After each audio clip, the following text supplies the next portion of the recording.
देखते हैं 23-24 का न्यूज़ है। 23-24 अगस्त का प्रधानमंत्री नरेंद्र मोदी ने गुरुवार को वार्सा में पोलैंड के कबड्डी महासंघ के अध्यक्ष मिचेल स्पेसको को पोलैंड के कबड्डी महासंघ के बोर्ड सदस्य अन्ना कालबार्स्की से मुलाकात की। पृथ्वी 2 मिसाइल का रात्रि प्रक्षेपण एकीकृत परीक्षण रेंज चांदीपुर ओडिशा के शाम को लगभग 7:46 किया गया। DRDO में विकसित यह मिसाइल 350 किलोमीटर की दूरी तक सटीक मार करने में सक्षम है। यह 500 से 1000 किलोमीटर तक भार हथियार ले जाने में सक्षम है। इस मिसाइल में तरल और ठोस ईंधन वाले 2 इंजन लगाए जाते हैं। इसे तरल और ठोस दोनों तरह के ईंधन से संचालित किया जाता है। भारत ने कतर के समक्ष गुरु ग्रंथ साहिब के स्वरूपों को जब्त किए जाने का मुद्दा उठाया। पवित्र गुरु ग्रंथ साहिब का एक स्वरूप कतर के अधिकारियों ने लौटा दिया है और यह आश्वासन दिया है कि दूसरे स्वरूप को भी सम्मान के साथ रखा जाएगा। लखपति दीदी योजना की शुरुआत के बाद से अब तक 1 करोड़ महिलाओं को लखपति दीदी बनाया जा चुका है। 1 करोड़ को सरकार ने 3 करोड़ लखपति दीदी बनाने का लक्ष्य रखा है। भारत ने यूक्रेन को चिकित्सा सामान के भीष्म क्यूब सौंपे हैं। इनमें चिकित्सा सहायता उपकरण है जो बहुत ही प्रभावी, कॉम्पैक्ट और कई तरीकों से इस्तेमाल किए जाने वाले हैं। भीष्म मतलब भारत हेल्थ इनिशिएटिव फॉर सहयोग हित एंड मैत्री। भारत हेल्थ इनिशिएटिव फॉर सहयोग हित एंड मैत्री। प्रधानमंत्री मोदी यूक्रेन के एवी फोमिन बॉटनिकल गार्डन में महात्मा गांधी की कांस्य प्रतिमा पर श्रद्धांजलि अर्पित की। ब्राज़ील के विदेश मंत्री मौरो विएरा 25 अगस्त से भारत की 4 दिवसीय आधिकारिक यात्रा पर गए।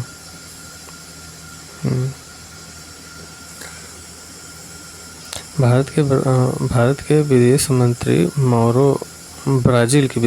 मौरो विएरा 25 अगस्त से भारत की 4 दिवसीय आधिकारिक यात्रा पर आएंगे। विदेश मंत्री एस जयशंकर और विएरा 27 अगस्त को 9वीं और भारत। विदेश मंत्री एस जयशंकर और विएरा 27 अगस्त को 9वीं भारत ब्राज़ील संयुक्त आयोग की बैठक की अध्यक्षता करेंगे। ब्राज़ील के G20 प्रेसिडेंसी के तहत G20 तिकड़ी ट्रोइका में भारत, ब्राज़ील और दक्षिण अफ्रीका शामिल हैं। ब्राज़ील G20 शिखर सम्मेलन 18-19 नवंबर को ब्राज़ील के शहर रियो डी जेनेरियो में होने वाला है। प्रधानमंत्री नरेंद्र मोदी की अगुवाई वाले कैबिनेट ने यूनिफाइड पेंशन स्कीम को मंजूरी दी गई। इस नई पेंशन स्कीम को 1 अप्रैल 2025 से लागू किया जाएगा। वैज्ञानिक और औद्योगिक अनुसंधान परिषद CSIR के पूर्व महानिदेशक गिरीश साहनी का 68 साल की उम्र निधन हो गया। जोमैटो ने पेटीएम की मनोरंजक टिकटिंग व्यवसाय का अधिग्रहण कर लिया है। भारत और डेनमार्क के सरकारों के बीच हरित रणनीति साझेदार के परिणाम स्वरूप वाराणसी में स्वच्छ नदियों पर स्मार्ट प्रयोगशाला की स्थापना हुई है। यह गठबंधन भारत सरकार, जल संसाधन, नदी विकास और गंगा संरक्षण विभाग, भारतीय प्रौद्योगिकी संस्थान, बनारस हिंदू विश्वविद्यालय, IIT, BHU और डेनमार्क सरकार के बीच एक अनूठी द्विपक्षीय पहल है। भारत डेनमार्क सरकारों के बीच हरित रणनीति साझेदारी के परिणाम स्वरूप वाराणसी में स्वच्छ नदियों पर स्मार्ट प्रयोगशाला की स्थापना हुई है। यह गठबंधन भारत सरकार, जल संसाधन, नदी विकास और गंगा संरक्षण विभाग, भारतीय प्रौद्योगिकी संस्थान, बनारस हिंदू विश्वविद्यालय, IIT, BHU और डेनमार्क सरकार के बीच एक अनूठी त्रिपक्षीय पहल है। उद्देश्य छोटी नदियों के संरक्षण और प्रबंधन में उत्कृष्टता लाना है। फ्लिपकार्ट की आपूर्ति श्रृंखला संचालन अकादमी ने कौशल विकास एवं उद्यमिता मंत्रालय के साथ एक समझौता ज्ञापन का आदान प्रदान किया है।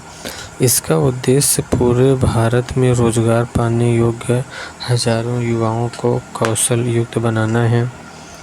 फ्लिपकार्ट की आपूर्ति श्रृंखला संचालन अकादमी ने कौशल विकास एवं उद्यमिता मंत्रालय के साथ एक समझौता ज्ञापन का आदान प्रदान किया है। इसका उद्देश्य पूरे भारत में रोजगार पाने योग्य हजारों युवाओं को कौशल युक्त बनाना है। IAS अधिकारी दीप्ति मुखर्जी ने कॉर्पोरेट मंत्रालय के सचिव का पदभार संभाला है। भारत के star javelin thrower Neeraj Chopra ने लॉस एंजल्स डायमंड लीग 2024 में सीजन का बेस्ट थ्रो करते हुए दूसरा स्थान हासिल किया। 89.49 मीटर डायना पुंडोले पुणे की रहने वाले राष्ट्रीय चैंपियनशिप जीतने वाली भारत की पहली महिला रेसर बनी। डायना पुंडोले भारत सरकार के प्रशासनिक सुधार विभाग और मलेशिया सरकार के बीच लोक प्रशासन और शासन सुविधा केंद्र में सहयोग पर 5 वर्ष की अवधि के समझौता ज्ञापन हुआ। डाक विभाग ने फिलेटली प्रोत्साहन करने के लिए दीनदयाल स्पर्श योजना शुरू की है। नोट फिलेटली का तात्पर्य डाक टिकटों का संग्रहण और अध्ययन से है। दीनदयाल स्पर्श शौक के रूप में टिकटों की योग्यता और अनुसंधानों को बढ़ावा देने के लिए छात्रवृत्ति योजना एक अखिल भारतीय योजना है जो किसी मान्यता प्राप्त स्कूल के 6ठी, 7वीं, 8वीं और 9वीं कक्षा के छात्रों के लिए खुली है। बंधन बैंक ने महिलाओं के लिए अवनी बचत खाता शुरू किया है। ओडिशा के मुख्यमंत्री मांझी ने सुभद्रा योजना शुरू की है। सरकारी स्वामित्व वाली गैस कंपनी गेल इंडिया लिमिटेड ने कहा कि उसने भारत में 500 किलो टन प्रतिवर्ष बायोएथिलीन संयंत्र स्थापित करने की संभावना तलाशने के लिए अमेरिकी जैव ईंधन उत्पादक पेट्रोन साइंटेक के साथ एक समझौते पर हस्ताक्षर किया है। गोल्डमैन सैक्स ग्रुप ने साल 2024 और 25 के लिए भारत के GDP अनुमान को घटाने का फैसला किया है। 2024 में GDP 6.7% रहने का अनुमान जताया है। 2025 में 6.4 रहने का अनुमान जताया है। रंग षष्ठी NSD रिपोर्टरी की विरासत के 60 वर्ष पूरे होने का जश्न मनाया। PM मोदी ने 11 लाख नई लखपति दीदियों को प्रमाण पत्र देकर सशक्त बनाया। PM मोदी ने 11 लाख नई लखपति दीदियों को प्रमाण पत्र देकर सशक्त बनाया। NSA के नासा के अंतरिक्ष यात्रियों ने मिशन बढ़ाया। 2025 में धरती पर लौटेंगे। नासा के अंतरिक्ष यात्रियों ने मिशन बढ़ाया 2025 में धरती पर लौटेंगे।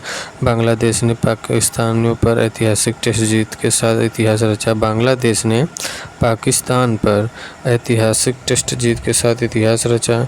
भारतीय सर्फिंग टीम ने पहली बार एशियाई खेलों 2026 के लिए क्वालिफाई किया।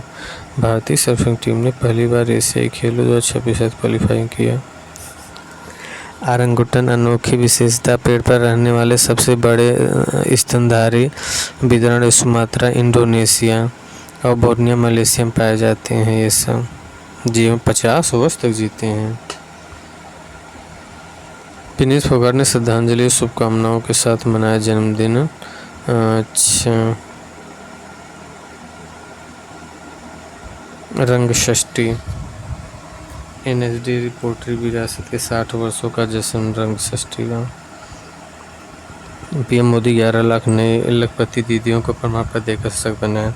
लखपति दीदियों को प्रमाण पत्र PM मोदी ने महाराष्ट्र में 11 लाख नई लखपति दीदियों को प्रमाण पत्र प्रदान किया जिसमें उनकी वार्षिक आय 1 लाख से अधिक बताई गई है। उनकी वार्षिक आय 1 लाख से अधिक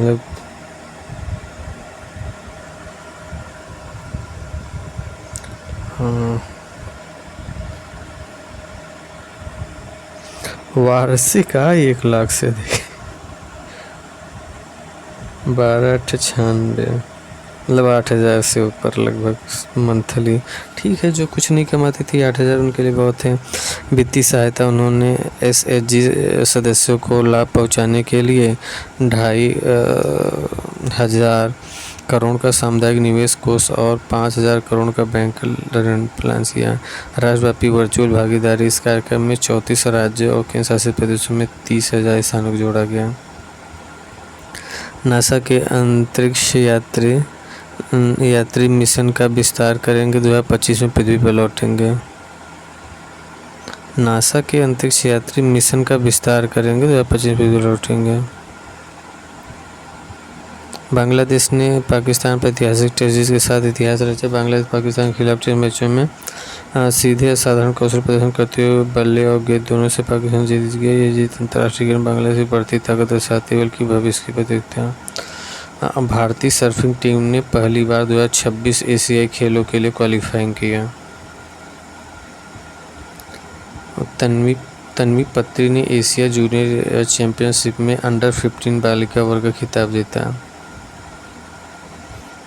भारत की तन्वी पत्री ने चीन में एशिया अंडर-17 और अंडर-15 जूनियर चैंपियनशिप में अंडर-15 लड़कियों के एकल वर्ग का खिताब जीता। उन्होंने वियतनाम के गुयेन थी को हराया। 13 वर्षीय तन्वी ने पूरे टूर्नामेंट में अपना दबदबा बनाए रखा और एक भी गेम हारे बिना खिताब जीता। अंडर-17 लड़कों के क्लब में ज्ञान दत्तू टीवी कांस्य पदक जीता। प्रधानमंत्री नरेंद्र मोदी और राजस्थान का दौरा करेंगे। कैबिनेट ने एकीकृत विज्ञान धारा विज्ञान योजना को मंजूरी दी। राष्ट्रीय खेल 29 अगस्त 2024 को कैबिनेट ने उन्नत जैव विनिर्माण के लिए बायो E3 नीति को अपनाया। केंद्रीय मंत्रिमंडल ने एकीकृत पेंशन योजना को मंजूरी दी। ब्राजील विदेश मंत्री संयुक्त आयोग की बैठक के लिए भाग लेंगे। अच्छा, प्रधानमंत्री मोदी महाराष्ट्र और राजस्थान का दौरा करेंगे। कैबिनेट ने एकीकृत विज्ञान धारा विज्ञान योजना की मंजूरी दी। कैबिनेट ने 2021 से 26 के लिए 10,579.84 करोड़ रुपए के बजट के साथ क्षमता निर्माण अनुसंधान नवाचार को बढ़ाने के लिए 3 मौजूदा योजनाओं को मिलाकर विज्ञान धारा योजना को मंजूरी दी। इस योजना का उद्देश्य आधारित संरचना के सुदृढ़ीकरण, बुनियादी स्थानांतरित अनुसंधान का समर्थन करना और अंतर्राष्ट्रीय सहयोग को बढ़ावा देना है।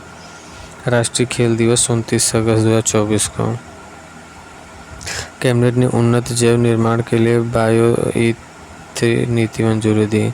केंद्रीय मंत्रिमंडल ने एकीकृत पेंशन योजना को मंजूरी दी। ब्राजील के विदेश मंत्री संयुक्त आयोग की बैठक के लिए भारत आए।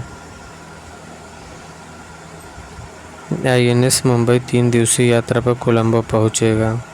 भारत सिंगापुर मंत्रिस्तरीय गोलमेज सम्मेलन सिंगापुर में आयोजित होगा। पैरालंपिक के लिए भारतीय निशानेबाज दल पेरिस के लिए रवाना हुआ। राइफल और विशेषज्ञ अवनी लेखरा, मोना अग्रवाल 10 सदस्यीय निशानेबाज दल पेरिस में निकट सेंटर पहुंचे। भारत ने सर्फिंग में एशियाई खेलों के लिए कोटा हासिल किया।